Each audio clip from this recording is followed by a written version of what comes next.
Hi everyone, and welcome to Bureau of Freedom. My name is Sasha, and this is episode 16. I was just listening to a podcast or an Instagram rant by some guru, and they were emphasizing the importance of having goals. Not just vague goals like, I want to be a billionaire, but specific goals like, I want 21,280 followers by April 15th, 2020 at 11:33 PST, that you put up on your bathroom mirror so you see it every day when you brush your teeth. Assuming you brush your teeth every day, which you really should. My grandfather, when he passed away in his 90s, had one piece of advice: brush your teeth. Anyway, goals. I should probably have a counter for every time I go off on a tangent. It's paragraph 4, and this is already tangent 2. Actually anyway, goals. While I agree with the gurus about the importance of goals, I don't agree with them.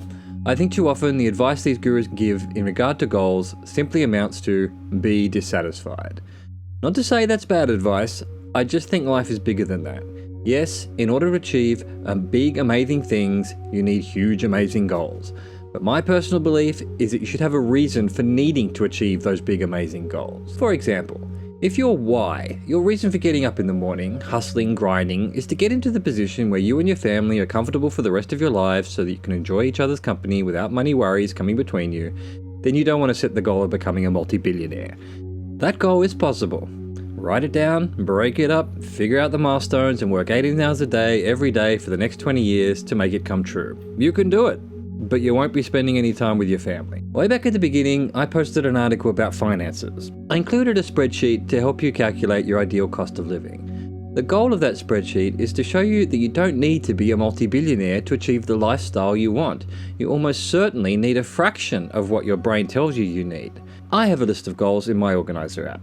Some of the goals are ancient, some are more recent, some are the result of some self-help book or guru rant that are probably just there as I was doing what I was told. In general, I don't have money goals like a lot of baby entrepreneurs. My primary goal is to be in a position to help my grandmother and then my parents when she's gone.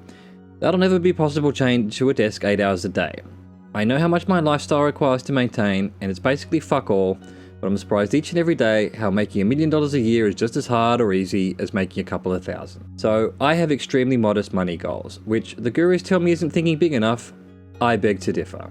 I'm also not interested in rubbing shoulders with the entrepreneurial glitterati, so I don't have any goals about raising my social circle. I am very introverted and hence very independent. I'm not above asking for learning, but I am above asking for help. The gurus whisper in my ear that I should get my networking on and lift myself into a higher social sphere to gain access to their knowledge, ideas, and wealth. I accept that makes things easier, but again, I beg to differ. I also don't have retirement goals, although I once did.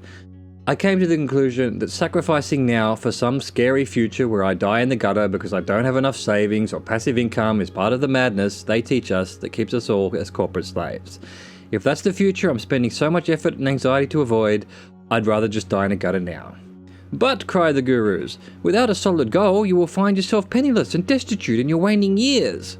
Well, I have the luxury of not caring about my waning years, as I don't have children to support. Obviously, most people do, and shouldn't sacrifice the entire future for the present, but here's what the gurus don't tell you. It's absolute madness to sacrifice your present for the future.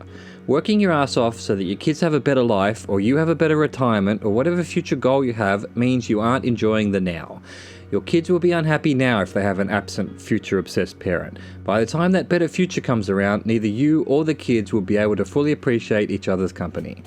You're unhappy now so that you can have a happier retirement, when your body isn't capable of fully enjoying life anymore. It's madness. So I don't have goals like that. Instead, I try, and mostly fail to be fair, to live in the now, and realize that a lot of my goals are already achieved. Freedom, being a writer, helping my family, etc. I've already achieved. I agree it's important to have big goals to achieve big things, but I also think that's a bit of a cop-out that feeds on the dissatisfaction that we all feel. So I guess what I'm trying to say is that I have goals, but I don't put a lot of stock in them, and I recommend you do the same.